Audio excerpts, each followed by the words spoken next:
now that I'm thinking about steroids, I have poison oak. Liz here has poison ivy.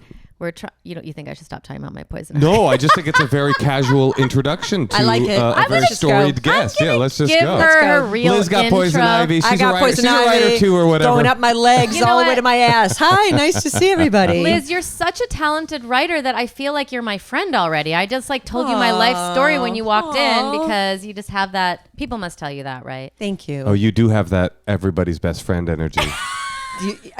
Your eyes just narrowed suspiciously. No, because I'm imagining because of the way that your work, the style of work. My work is alienating people. I see. But your work is you are welcoming people who have need, and so everybody must feel like you're their mom, priest, best friend.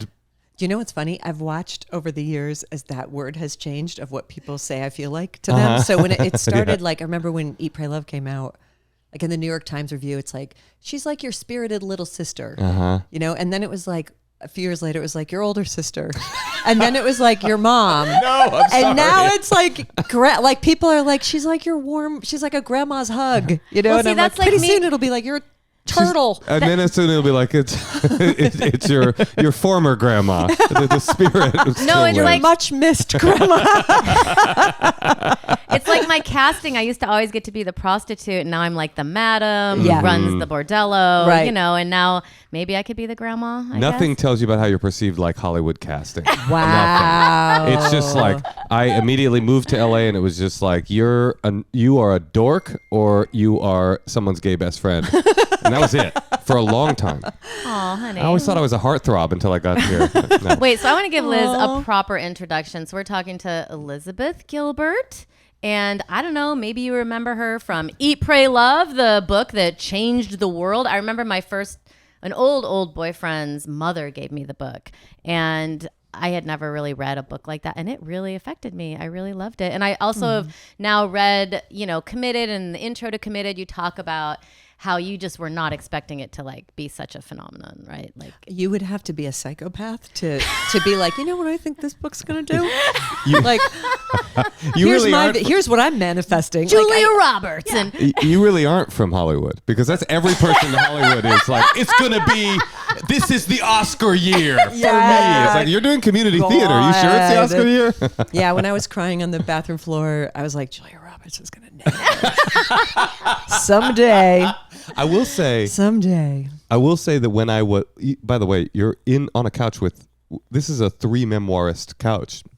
Oh, this is a big deal. Yeah. Oh, I wanted to give you mine before you leave. I'll take it. I remember being, my first book was about my childhood, my teenage drug addiction. And I do remember thinking, but I do have hard main character syndrome in my whole life. I do remember thinking as a kid, this might make a good movie someday. I felt that. I have a big ego, I guess. And you weren't. No, in fact, quite the opposite, because the backstory of it is that up until that point, my entire life was writing about men. So right, you were working I wrote magazines. for Spin, and I wrote for GQ, and I wrote for Esquire, and all I wrote about was men. And my previous book before that had been called The Last American Man. And it was this biography of this separatist woodsman living off the land in North Carolina. So my entire focus was, I was known as the woman who liked men, which I 100% I always have been, for better or for worse. But it's that was my identity, and whatever following, and this is way before the internet, but whatever following I had, it was people who liked me for that. So the thought that I quit my job at GQ and then went on this journey of self-discovery, I was embarrassed about it. And I also felt like I remember apologetically writing it, sort of feeling like, I'm sorry, everybody, I know everyone's going to hate this, but I actually have to do this, and I have to look into this, and I have to figure this out, and it's going to have a spiritual aspect, and I know it's really lame. That was my feeling. So it felt self-indulgent? It felt self-indulgent. It felt airy-fairy. It felt a lot of things that I had been trained to be very contemptuous of. Yeah. So, and it's interesting because when I was writing about men, I was also I was getting all the awards. I got the National Book Award nomination, and the National Book Critics Circle Award nomination, and the National Magazine Award. And then when I started writing about women, it was wow. Not a good writer anymore. Because you're writing about things that are frivolous. Women's interior lives.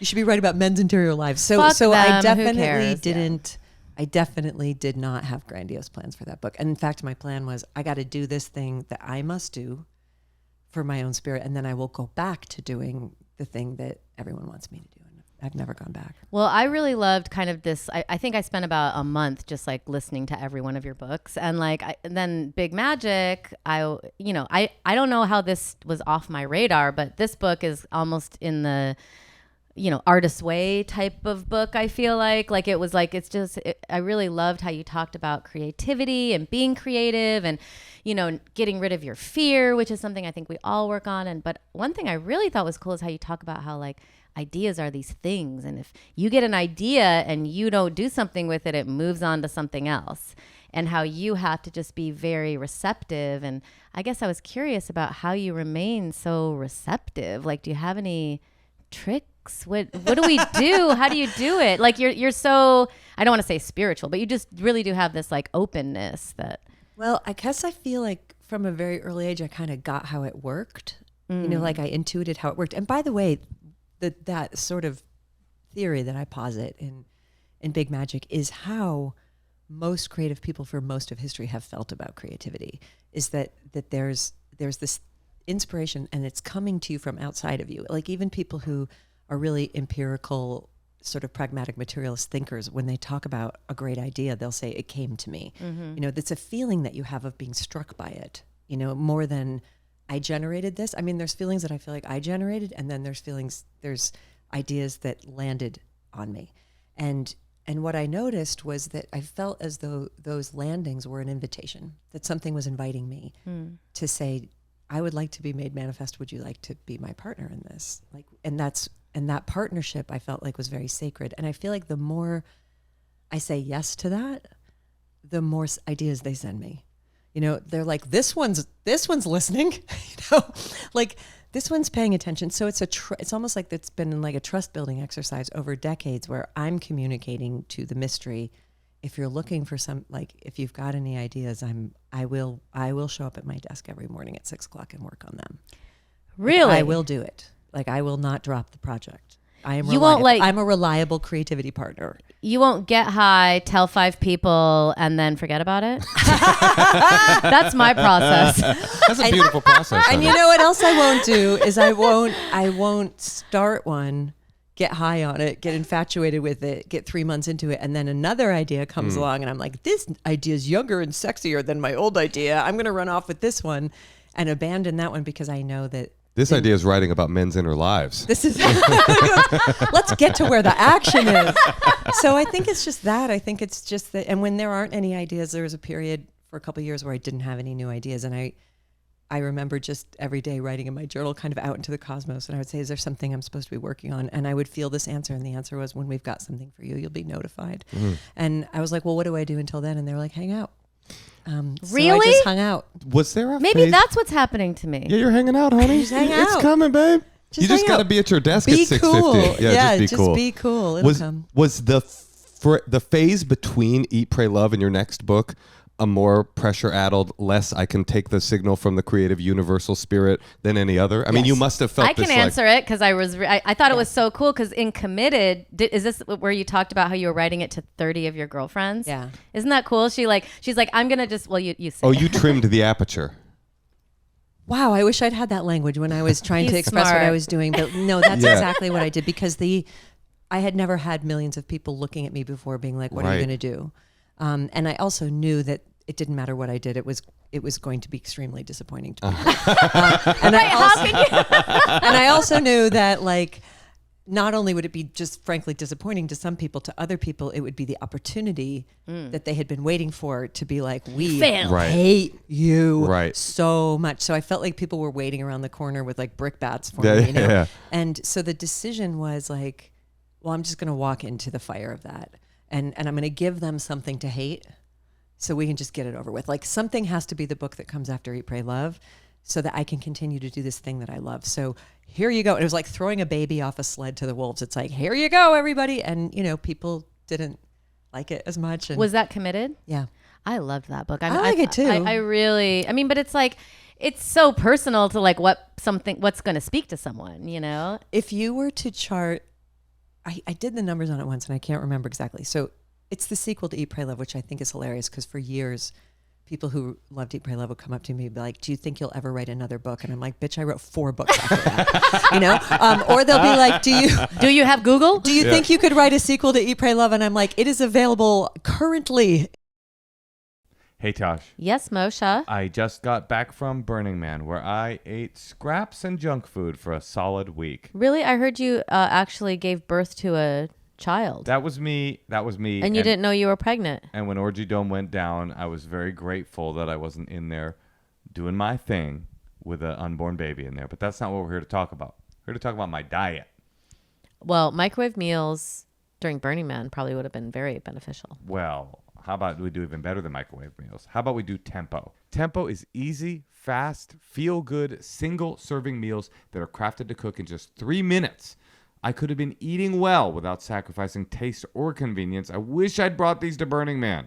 With new recipes each week that are made with real ingredients and nutrient-rich, they make it easy to keep up with a healthy lifestyle. Tempo's perfectly portioned lunches and dinners take the guesswork out of eating well, and they're fully prepared, and they can be heated in your microwave in just 3 minutes. Tempo offers a variety of meals for different dietary and taste preferences, including all of the annoying ones. Hey, they're not annoying. They're important. Protein-packed, calorie-conscious, carb-conscious, and fiber-rich. And for a limited time, Tempo's offering our listeners 60% off their first box. Just go to tempomeals.com/honeymoon. That's tempomeals.com/honeymoon for 60% off your first box. tempomeals.com/honeymoon. Rules and restrictions may apply. Hey, Tosh. Yeah, Moshe. You know that you're one of the only women in America that has an absolute 10 out of 10 full total satisfaction with your love life with your husband? Wow. Yeah, Yeah. I was not aware of that. If you were a more normal woman or man, you might be saying, I could use a little bit more intimacy in my relationship. That's normal.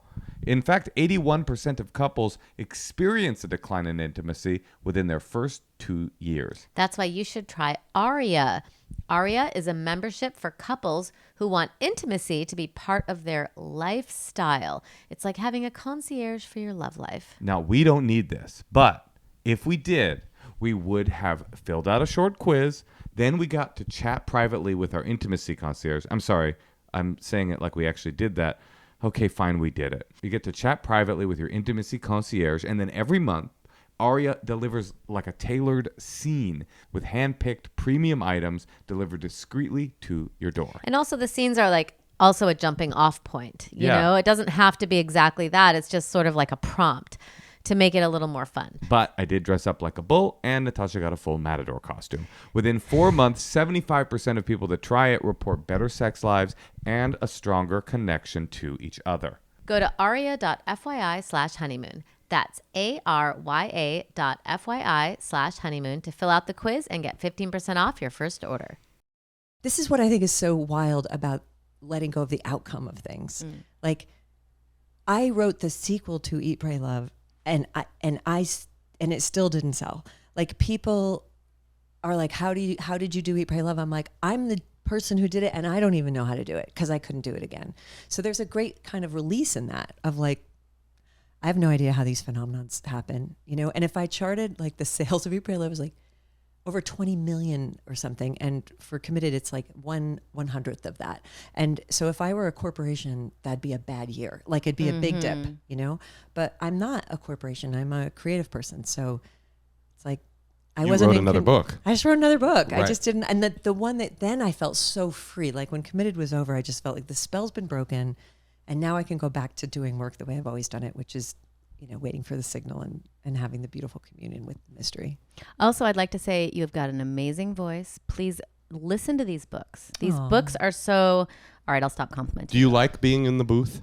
I like it. Yeah, it's very Doesn't she have like meditative. kind of a meditative, mesmerizing voice? I was thinking about my own voice, and I feel Yeah, like that's it's what got that I know. I quality was to it as thinking well. about that too. Yeah, there's a lot of focus on I sort feel of like we me. have a lot in common about like the way, you know, like what we have to offer people. Yes, thank you, thank you. All right, But well... you were in the booth too. Like, I found that experience. Some people find it very torturous. I found it very. No, I did not like it. You didn't enjoy it. I thought it was just very like it was. You're probably a big meditator. I'm not. It I felt like very I was meditative. talking too loud. Uh-huh. I couldn't get the tone right. You know, like, Everybody But that's loved not your audiobook. job.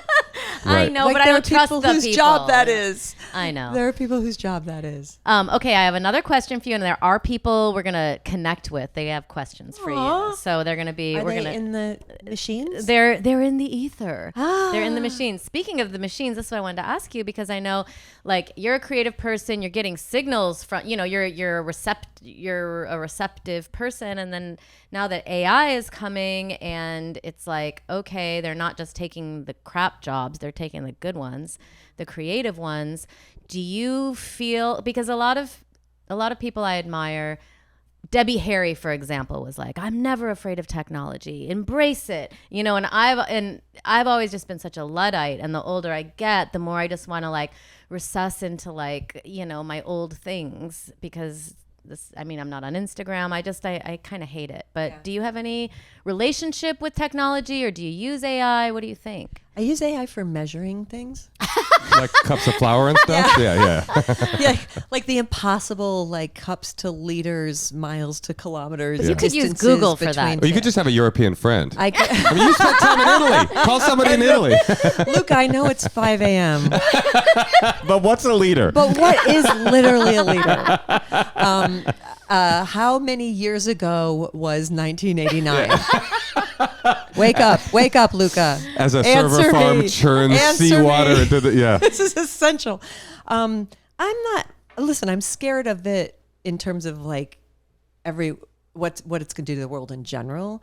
I'm not scared of it in terms of what it's going to do to me. That feels very much fileable under, this is way too big a problem for me to deal with. And very soon, I'm sure AI will be able to write a better book than me, but there's already people who can write better books than me. You know what I mean? Like, so why am I so scared of that? Right. Like there's lots of people who are better writers than me. So, and that has never been an obstacle to me. It's not why I do it. I don't do it to be the best writer. I do it because I love to do it and I'm compelled to do it. And I think I had a friend who's got a nephew who's at NYU right now studying music, and he said something so great. This 19-year-old kid said, like, when all this is over, like when all this blows up with all the robots, the only people left making art are going to be the ones who make it because they love making it.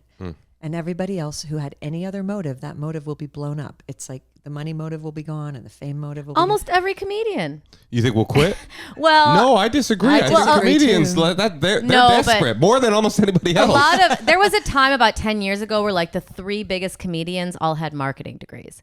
Do you know what I mean? Like I do think there is something to that. Like they're in it because there's money and they're almost like diviners, And then, I always personally thought of myself as like someone who 200 years ago was at a traveling circus doing so it's like I'm always, but now that I have a baby, my values have changed and I feel like my creativity is sort of different or on hold.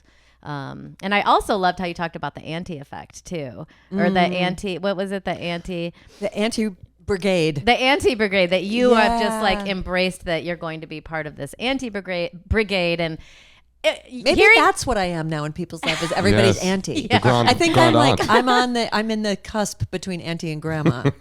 Adopt everybody's auntie and everybody's grandma. Which You're too cool to be a grandma. You got your like. shaved head. No, I'm the cool grandma who gives their kid Weed. their That's the coolest grandma, to be frank. Yes. Yeah. But yeah, so okay. In short, yes. Well, that makes me feel better about technology because you're right. It's like, and I think that is very smart. Why are you in it? Because creativity, I'm sure to people like you and me on a good day, it's like breathing. It's just how you That's are. what you do.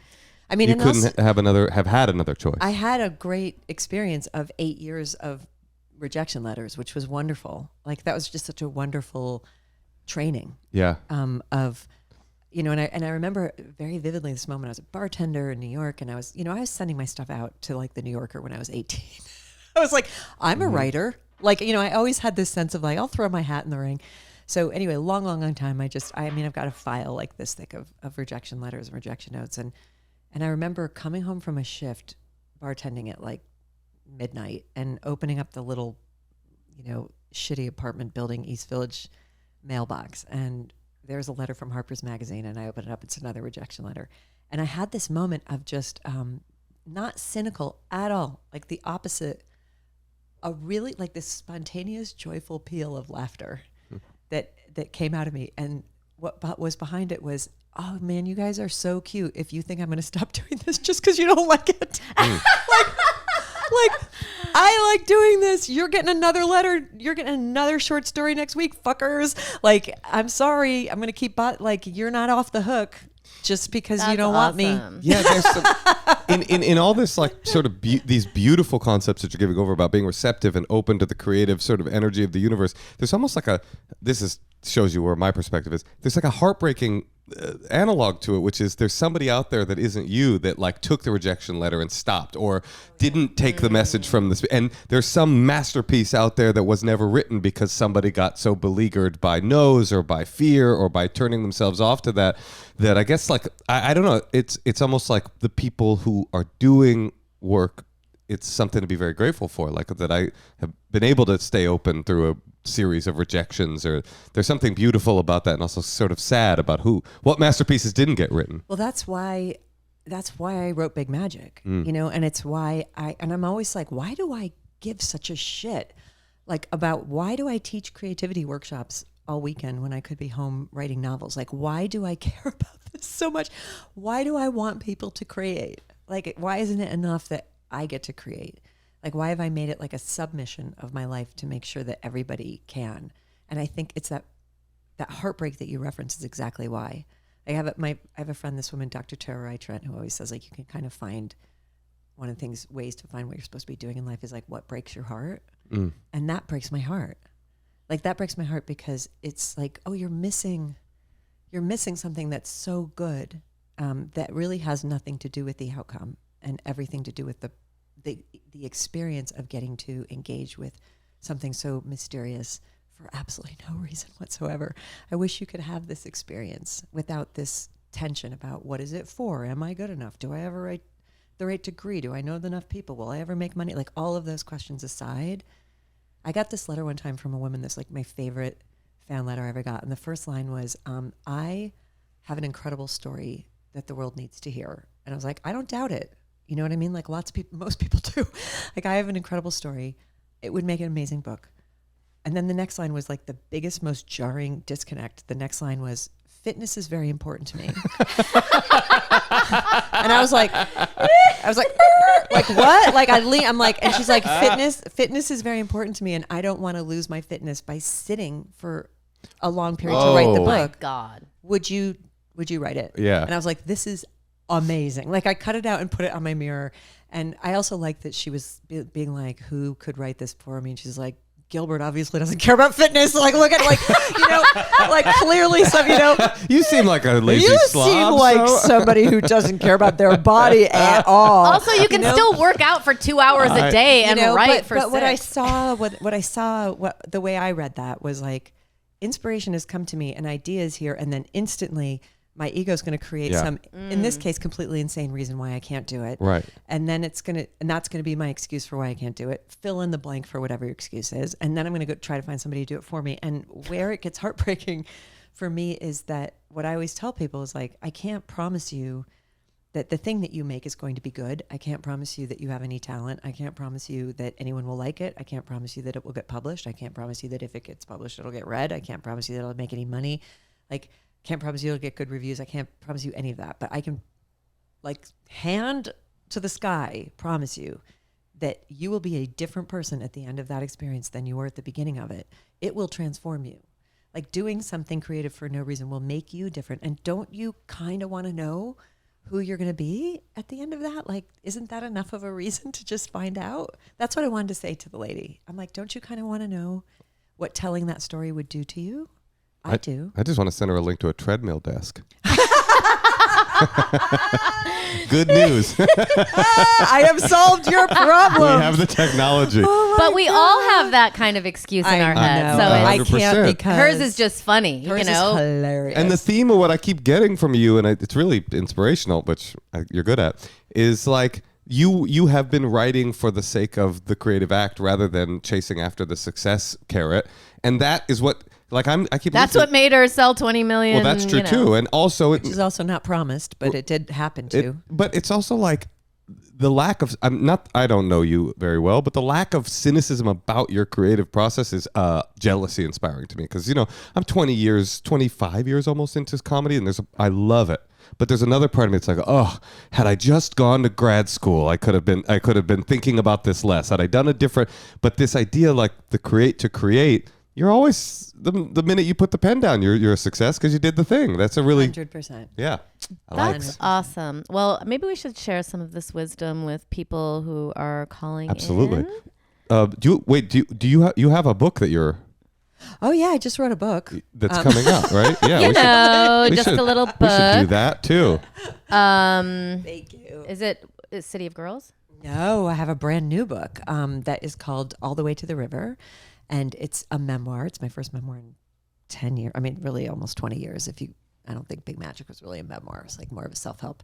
But this is a book about my love story with my partner, Rhea Elias, who was given 6 months to live from pancreatic and liver cancer.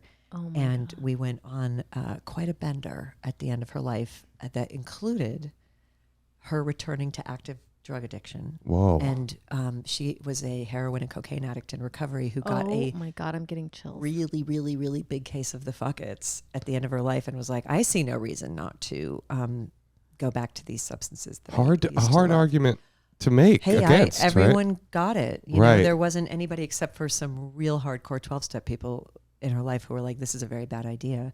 And then she didn't die. She lived for another year. She lived for another year as a total junkie. Oh my! And you were living with her? Yes. Wow. And then and my I God. went into my version of cocaine and heroin addiction is sex and love addiction, blackout, skid row, codependency.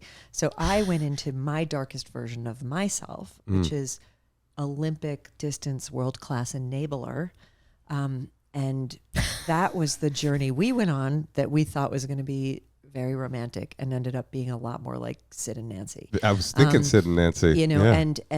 and I'm the nice lady who wrote Eat, Pray, Love. So like ending up, I'm like, how a lot of the memoirs about these moments that I think all of us will arrive at, I actually think it's kind of part of the contractual condition of life, which is like, how did I get in this? How did I get in? How am I in this? Like, how am I in this situation? How am I going to a needle exchange in Chinatown and registering with the city of New York as an intravenous drug user? Oh my God. To get my partner To needles. get my partner needles. Yeah. How am I taking thousands of dollars out of my ATM every day to let her buy 8 balls from teenagers in the neighborhood that we live? Like, how is this my life? How, like, what? Did you get recognized at the needle exchange? I did. No, you didn't.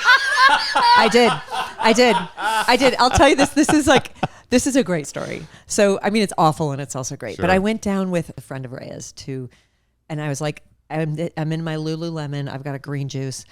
And I walk in and I'm like, hi, I'm a heroin addict.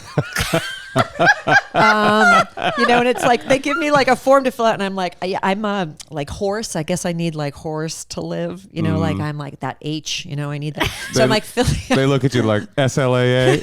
yeah. He's like Coda, Yeah. and I'm like, I'm filling out the form to the best of my capacity based on what I've witnessed in like, how much drugs, how many. I'm like, So much drugs. so much drugs, you guys. Like, oh, I love those drugs that I love. just adore your drugs.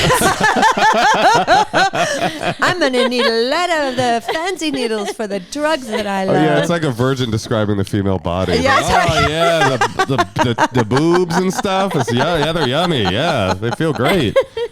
So the woman, it's a young woman behind the counter, and she has, and it's like obviously an anonymous. I mean, you don't even they give you a number. I somewhere I have the card, which I should frame because it's my Olympic codependency victory card. It's like, do you have a card registering you as a needle user that you got for your partner so they wouldn't have to go down there? And she just, all of a sudden, she just looks at me and she goes, oh my God. And she says she's like, Elizabeth Gilbert. And there's all these people waiting in the line. She's like, Elizabeth Gilbert, I love you. Oh, and then she realized what she shouldn't be doing. You saw it on her face where she was like, and then you see all these calculations where she's trying to sort that out. And then the way I chose to respond to that that I think was one of the great moments of my life. One of the things I came to Earth to do was my response to that, which was... That's as good a response as one could have. You just winked and gave I her just winked and I gave her the pistol. Yep. I was like, that's right. Like, Yep. And I'm like, what am I, as I was doing, I'm like, what do I think this is communicating? Cook, your new book, Cook, Shoot, Nod. That's what it feels. Hey, I got, heroin now. You know, and it's like, yeah. And I'm like, what is this even supposed to be trying to mean? I have no idea. But anyway, there's a lot of, should we wait for the, Yeah, sure. we're getting too close to the truth. Yeah, they're coming. So the book is about death. It's about grief. It's about love addiction. It's about drug addiction. It's about recovery. And most of all, it's a kind of a postmortem, literally.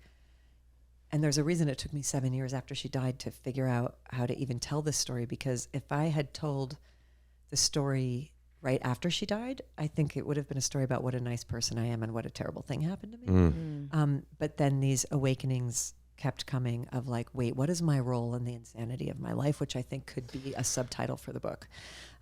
What part of this did I co-create? How did we do this? Not why did she do this to me and how did we get here?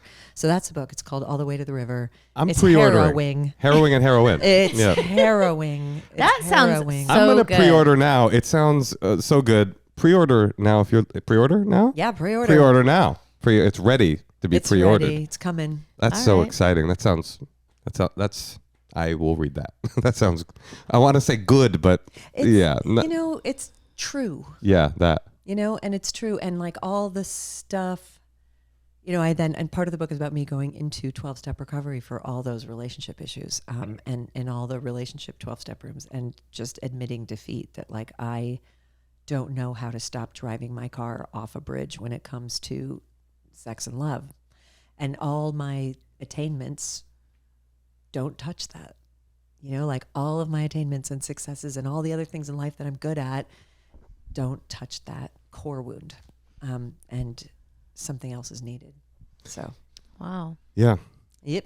Well, good hopefully you stuff. don't get healed too much because we need your books. Right. That's real. Well, I promise to keep having catastrophes for the common good. But I do feel that way sometimes. You're sort of talking about it, but like when something humiliating happens to me, I was just talking with my comedian friends the other day, asking them this question because we had a friend that went to Japan and they had a terrible experience there because they're trans and they have a name that means something funny in Japanese and the Japanese people didn't treat them well. Anyway, and it raised this question to me as a comedian. Would you rather have a great vacation or a terrible vacation that turns into a wonderful 10 minutes of stand-up? It's like a comedian's dilemma because when something horrifying and humiliating happens to me, I go, oh, that was awful, but I think I'm supposed to. It's all copy. Yeah, it's all copy. Exactly. I'm sure that's the same for writers. Well, the thing is, when you're in the stuff that's truly horrible, right? It's like one thing for like a funny anecdote. It's another thing for like, I'm actually in the ninth circle of hell. Yeah. And that doesn't feel funny and it feels deeply private. And it's like the last thing I want anyone to know about me. And when if anybody dared at that moment to come up to me and say, It's all this copy. is going to be a really good book, like the rage that I would feel would be, I remember somebody saying that to me when I was going through my first divorce. They were like, it was this thing with Ray was pretty terrible, but my first divorce was the worst time of my life because it was before I had any spirituality. It's before I had any psychological healing. I was just alone in a hellscape with no understanding of anything. I was so unformed as a human. I was like an earlobe. I had nothing. I just had nothing. And somebody said like, nothing bad ever happens to a writer. You can use that someday. And my outrage, I was like, as if I would ever manipulate this horribleness for personal gain, and then like cut to Eat, Pray, Love. Right. It's like, oh, maybe there is a story in here that needs to be told. There was this AA speaker, Cliff Roach, who's I think he's long dead, but I once saw him speak and he said, "Nothing I laugh at will I ever be ashamed of again." And I always remembered that for my career and for the creative process but also for the transformative process. Like if I can find a way. Because I'm with you. The first thing I do is hide the secret, and then I go, well, maybe I'll offer the secret, and then I can kind of heal from it. Anyway. Don't you love an AA room full of laughter? Oh yeah. Well, it's the ultimate like The these best. people can laugh. This one gets it. Yeah. Yeah. All right, well, we Yeah, have it's so people good. waiting We to do. talk Okay, to yeah, Liz, sorry, Moshe. everybody. We We can't do. just regale Sorry, your all the people in the 12 machines. steps. All right, so who do we have? Ricky in Colorado Springs. Hey, Tosh. Yeah, Moshe. I would like to tell you about a new movie that is coming out soon that is in one of my, well, I don't want to say favorite genres, but it's a Holocaust film that also is a love story that also, it's such an insane tale. B.A.U., Bao, Artist at War, tells the crazy story of Joseph Bao, a brilliant artist, a master forger who risked everything to help others survive. But even crazier than that, he gets married in the concentration camp. BAU Artist at War, directed by the incredible Sean McNamara, opens only in theaters for a limited run beginning September 26th. Visit BAUmovie.com to watch the trailer, learn about Joseph and Rebecca's real-life story, and find showtimes near you. The movie's powerful. The movie's an act of defiance. It's a homage to hope, and it's coming to a theater near you. You know, and also it wasn't just about the movie. It's also a reminder that love isn't fragile. Love is fierce. Love can outlast even the darkest days. Well, we think you'll like the movie, so check it out. Bao, Artist at War, opens September 26th. Bao Movie, BAUmovie.com to watch the trailer, learn more, or you can sign up your organization for a group screening. Again, that's BAUmovie.com. If you're like Moshe and you love H-cost movies, check it out. Hey, Ricky. Hi. We're here with Liz Gilbert. Hi. Nice to meet you. Nice to meet you. How can we help you? Okay, well, I'm probably going to go into too much backstory here, but Just make it interesting. yeah, well, there'll be a lot of details. I realized I was a lesbian in my early 30s. I was married with 2 kids at the time, so it took a while to get out of that. So for the past 2 years, I've been on my own. I've developed a crush on my son's best friend's mother. Hey, boy. Okay. I'm glad you said mother. It got dicey for a second. Yeah, that would be weird Yeah. to go back the other way. My That son's pause was really my scary. son's best friend is him or mother. Okay. Put an adult term after that. Her and I have kind of developed a friendship. So we've been hanging out over the past 2 years or so. Well, I recently met another woman who left her husband for a woman, and her and I were chatting, and it turns out, I gave her the fake name. Anne is going to be what I call the woman that Gotcha. I've been hanging out with. So hanging out with this other woman, she said that when she met Anne, Anne was the one that made her realize she was attracted to women. So point being, it's been 2 years that we've been hanging out. We've never talked about my sexuality. She has only talked about dating men. She's single also. And she's had terrible success with men. And so then I found this other woman who's also attracted to her. So now I feel like, Is this 3 women right now? right, yeah. We're on 3 I'm women. sorry. Okay. Yeah, no, it's Yeah, okay. yeah, I'm just trying to track it. I know. I had it sorted in my head and it all went What? back. We're here for you. So I'm with you. I'm following. So now I'm wondering, I want to have that conversation with her, see if she's interested in dating women or has dated women, because she's obviously putting out some sort of a vibe. She's I turning noticed all her- these women into lesbians. Yeah. Is it? Right. Yeah.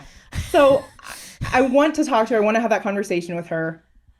Yes, maybe it's a little bit selfish, because if she wanted to date me, I would. But I'm trying to come up with how to bring that up with her. Do you want to date her? I would if she wanted to, yeah. But it's kind of complicated because our kids are such good friends. Yeah. And I like our friendship too. I don't want to put that at risk. Well, it will. I know. It'll change. That's why, It'll change it.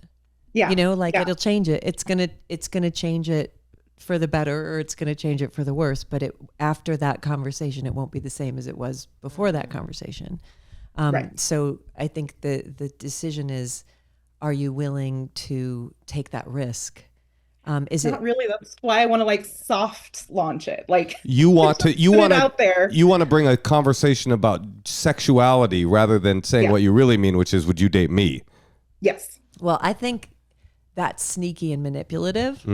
Yeah. And And if you're going to do it, I think you should have the courage of, if you're going to do it, then I think you should have the courage of your convictions to do it. And to, because why start a relationship with dishonesty and manipulation? And info seeking is what we call it in some of the rooms that I go to. Yeah. There's also this expression you may have heard, what happens in vagueness stays in vagueness. That is good. And the thing that I learned from my partner Rhea, because she was so good at this, is that she would just go right to the center of the heart of the thing, and she would take that risk, and she would say, she had this beautiful line, and it's in my new book, that she said, I want to talk to you. There's something that I want to share. I'm afraid it's going to come out all wrong. So you start with your vulnerability. Like this is a scary thing. And you can do this about any conversation. Like there's a conversation that I would like to have with you. I'm afraid it's going to come out all wrong. But if it doesn't come out, it's going to stay in all wrong. Like that I know for sure. And Kind of hard to get mad at. I'd rather have it come out all wrong than stay in all wrong, right? So, and then in as clear terms as you possibly can, reassuring her that to the best of your capacity, you're not going to be stalking her, and you're not going to be, like, if her answer is no, then you'll accept that and receive that, and we never need to speak about this again. Because what I hear you doing and what I hear your friend doing is something that in my program of recovery we call intriguing, which is all about a sort of indirect, kind of like, what do you like, talk, third partying, triangulating, intriguing, trying to find out information. We call it the Legero method.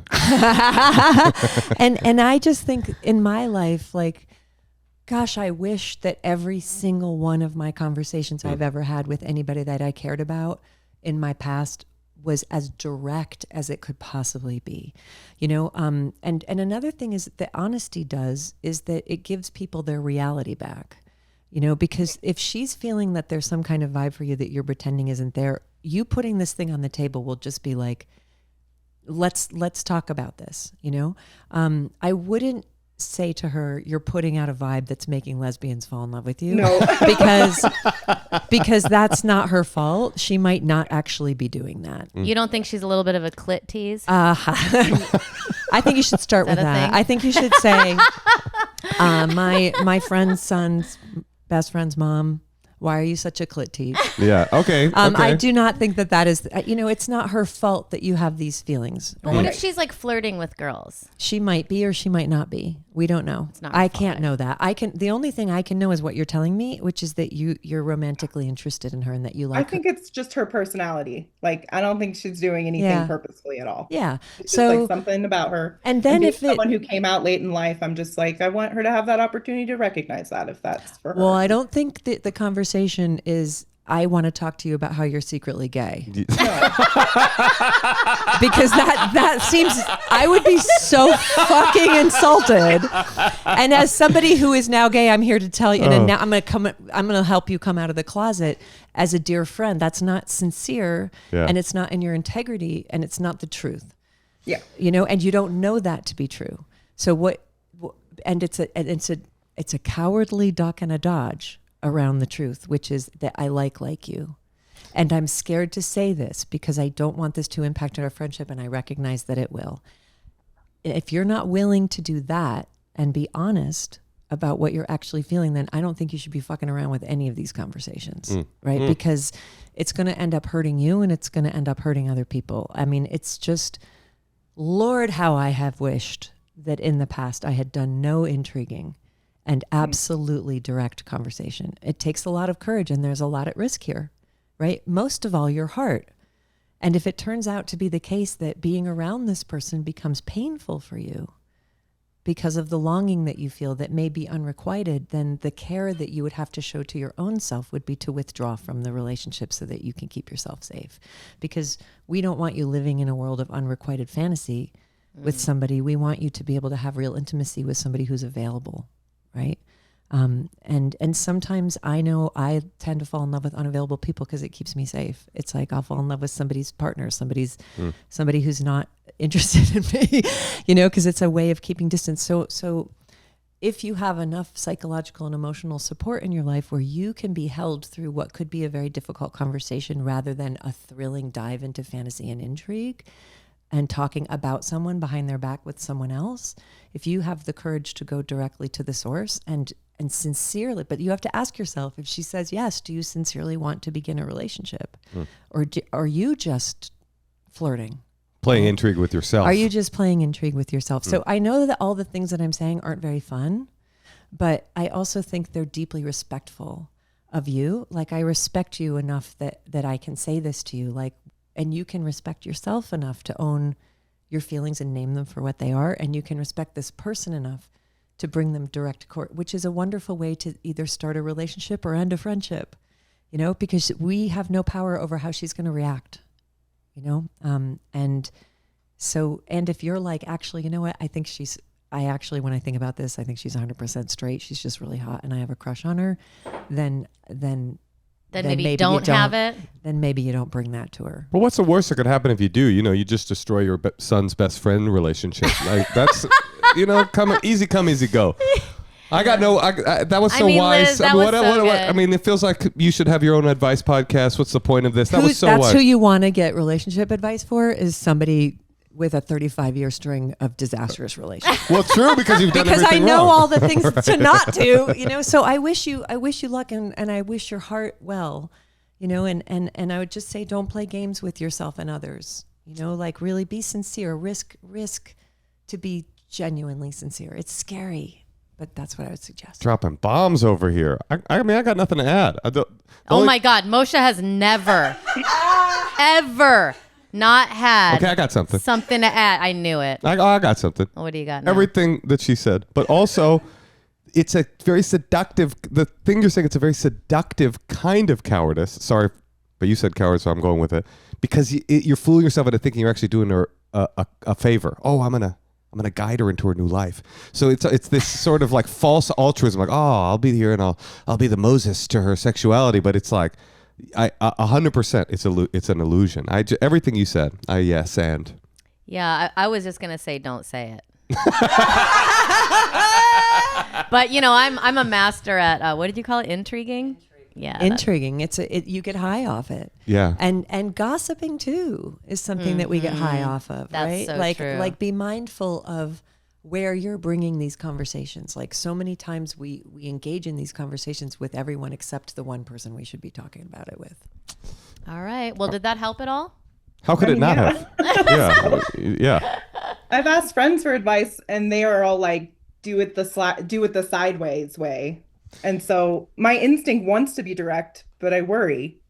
I think it's extremely vulnerable. That's why it's scary. That's why sideways feels better. And there is cause to worry. It's true that when you have an emotionally vulnerable conversation like that, oftentimes it does not go your way. You get embarrassed, you get rejected, and then you got to deal with it. I've always thought there's not that much to risk, because by the time you're getting to the I have a crush on you, I want to date you, you're not in a friendship anyway. I don't have crushes on my friends. I have crushes on people I'm romantically interested in. You're already, that friendship's already become something more to you. It may never be to her. So what's the risk is that you just sort of take the cover off of the thing. I'll share with you one last thing. My beloved friend Martha Beck says that there are multiple times in your life where you have to jump into the bonfire. And sometimes you don't want to, and sometimes you can avoid it, but no one gets through life without, at some point, there's a bonfire that you have to jump into. And she said the really great thing about it is that it always works out. Because either you jump into the bonfire and it's so scary and you're like, I got this scary, scary, scary thing. And then you jump in and you're like, oh, actually, it wasn't even a bonfire. Like, it's actually kind of warm and comforting and it's fine and there was nothing to be terrified about. Or you jump into the bonfire and you are burned to cinders and absolutely destroyed. And then you get to be reborn on the other side in this phoenix moment of something entirely new. So either way, as long as you don't abandon yourself, you get to have whatever the right experience is going to be. I wish you so much luck. I was in love with my best friend. My whole book is about being in love with my best friend. It's extremely uncomfortable. Like, I remember talking to somebody who was telling me, like, I don't get how you went from being with a man to being with a woman and having a husband and then having a wife. And She's like, I mean, I love my best friend, but I don't want to have sex with my best friend. And I was like, if you do not want to have sex with your best friend, you have what I like to call not a problem.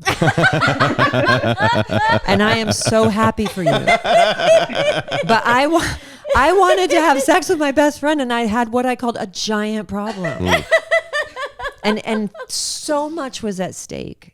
And I just kept it buried for so long because I was like, I don't want to ruin my marriage. I don't want to ruin our friendship. I don't so much was at stake. And all those things got ruined. And it was a stone cold fact that I was desperately in love with her. And everything that happened had to happen. I just wish I'd been honest earlier. Well, I'm in love with my best friend. Me. Oh. Brent Weinbach. He's the best. I love that guy. All right. Well, that was amazing advice. Take that, AI. Yeah, that's right. AI could never. All right. Well, good luck, darling. Good Thank luck. Liz, that was so good. Have you thought of being a psychotherapist? Oh my God. You could kind You of got do it time. all. Yeah, you write another book, you do a creative workshop, and then you have clients on the side. That's a good idea. When the AIs start writing all the books, I'll just go into personal therapy. There you go. People definitely need therapists. Although, Moshe, you use AI as a therapist. I have, in a pinch, used AI as a external brain for a moral conundrum.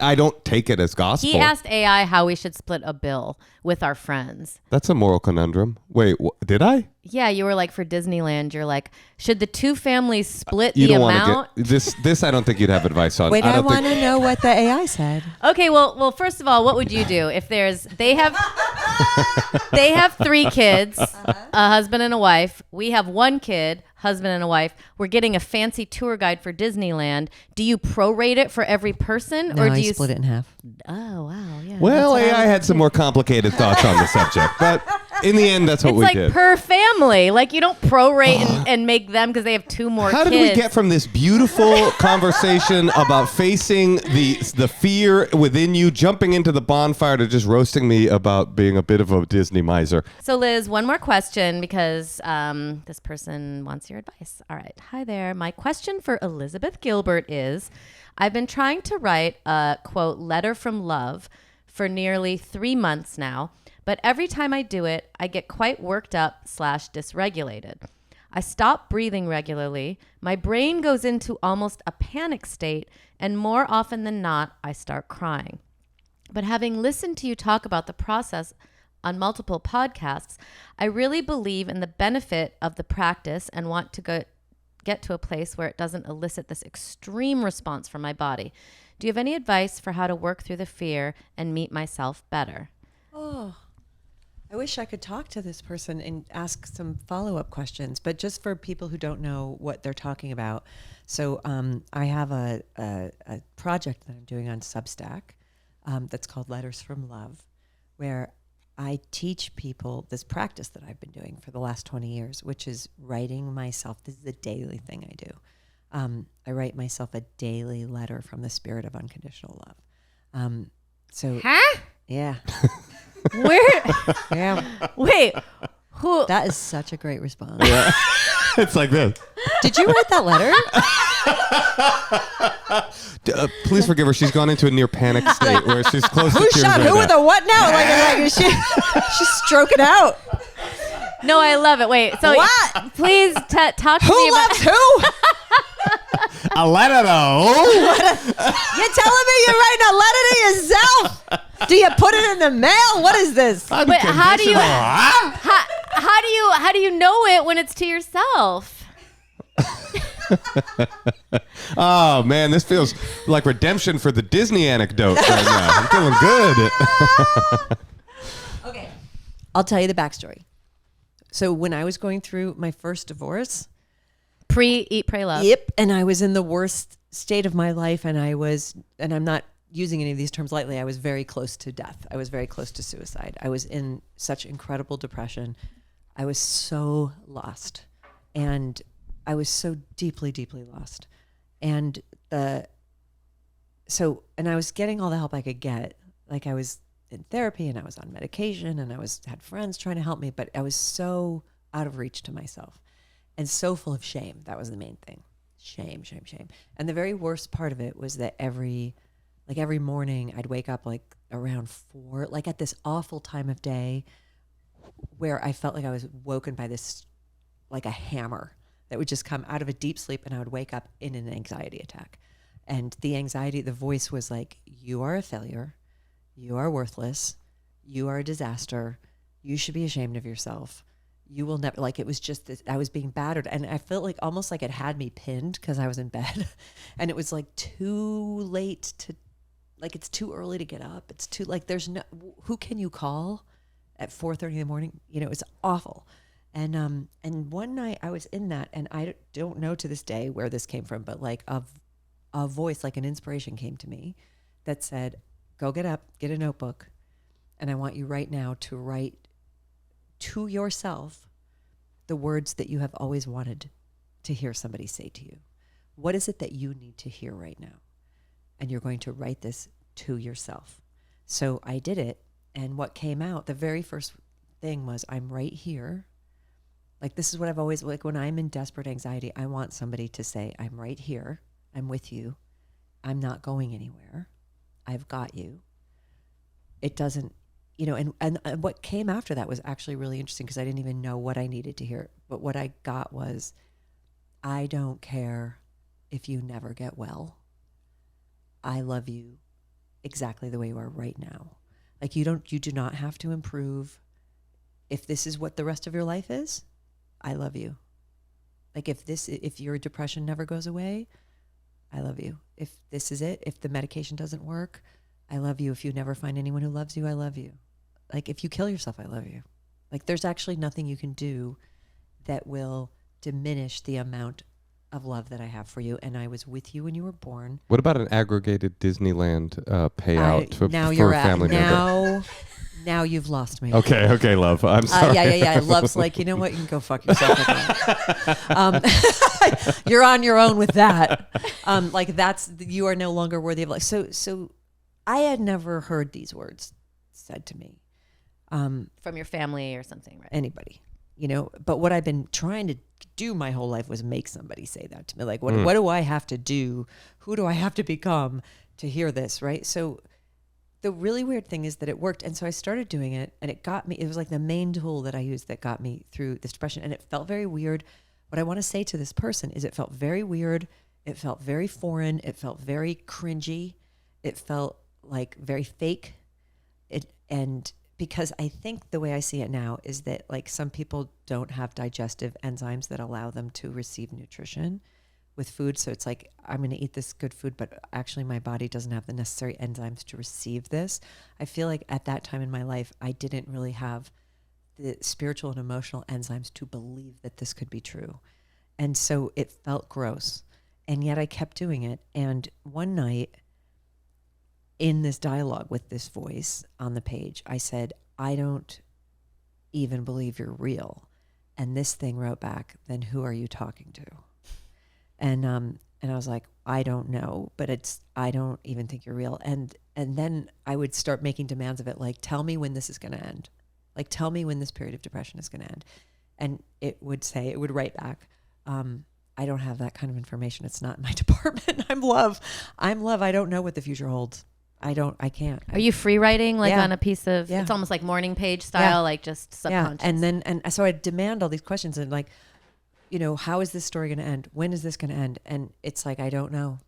And in a rage one time I said, if you don't know what the future is going to hold or what I need to do, because it also never gave me advice, other than go get a glass of water was the most advice. Like, why don't you go get a glass of water? And so I said, if you can't tell me what to do and you can't tell me what's going to happen, what good are you? And it said, I am company with you in your darkest hour. That's what I am. That is my job. I am here to be with you through the worst thing you're going through so that you don't have to do this alone. And that's what these letters are. So what I want to say to the person who wrote in is that something in you keeps bringing you back to this practice, despite the fact that you're having this absolutely traumatic response to it. Like, and the fact that you're having this absolutely traumatic response to it, and yet something in you knows instead of saying, obviously, I'm not supposed to be doing this because I'm having this deeply traumatic response to it, something in you is saying, obviously, I'm being called to this because I'm having such a deeply traumatic response to it. And my guidance would be, go get a glass of water. And if it feels like it's the right thing to do it again the next day, then do it again the next day. And the one who is having this totally traumatizing response to it is the one who needs this the most, you know? And one of the things that I always say in this community is like, if you're having trouble writing these letters, just borrow ours. Because it's not, so every week I share one that I wrote. We all have a special guest will come on and share one, like people who you would think would never do this. How do we get in on this? We join your Substack? Yeah. And Mike Birbiglia did one. Amazing. He wrote himself a letter from, and like the people who. And it's like it's for people to read? Well, we have it behind a paywall to protect the vulnerability of the people who, mine is for anybody, but with the special guests, we always keep it behind the paywall. So it's just the community of those 200,000 people so that they don't feel unsafe revealing as much of themselves as they reveal in this. But what I would say to this person is, it's the same thing I would say to a newcomer in a 12-step room, keep coming back. Like if this thing is making you cry and you still don't get it and you don't know why it's making you cry, but you want to be with us, just come and just stay and hang out with us. Like just sit poolside. Like you don't have to do it, but read everyone else's letters and imagine whether you might be worthy. Imagine a possibility, be willing to imagine a possibility in which you might be worthy of that much love. For nothing, unearned, non-transactional. You do not have to do anything to get it. Your sovereign right as a being in this creation is that much love. Wow. Do you think that the love thing and the idea thing is the same thing? I think it's of the same. Right. I think that the universe is filled with lots of entities. And so it's of the same mystery. And sometimes I've said to love, "Art you God?" And love has said, "No, I'm love." God is something unknowable and much bigger. I am included in God, but I am not God. I am love. God does know what's going to happen. I actually don't. I'm just here to sit with you.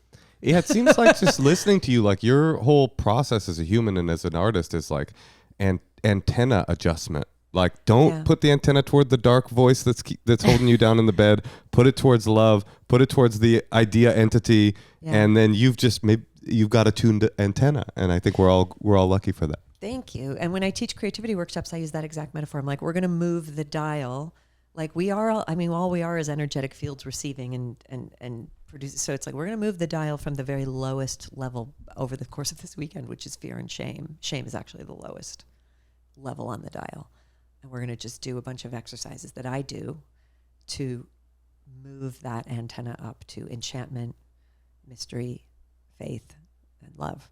I told you angels exist, Moshe. Well, we have one here on the podcast with us today, and you can pre-order this Angel's new book all the way to the river.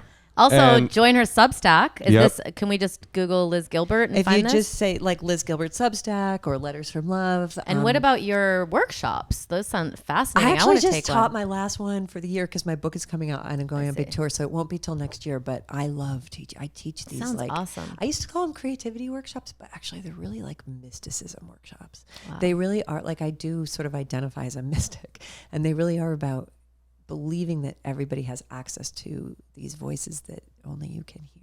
Huh? All right. Well, Liz, you guys are so good. I love you. Thank you so much for coming. Oh my God, you're so delightful. I love you. Thanks for having me. We love you back. What a pleasure it's been to have you. A total joy. Thank you so much. Thank you.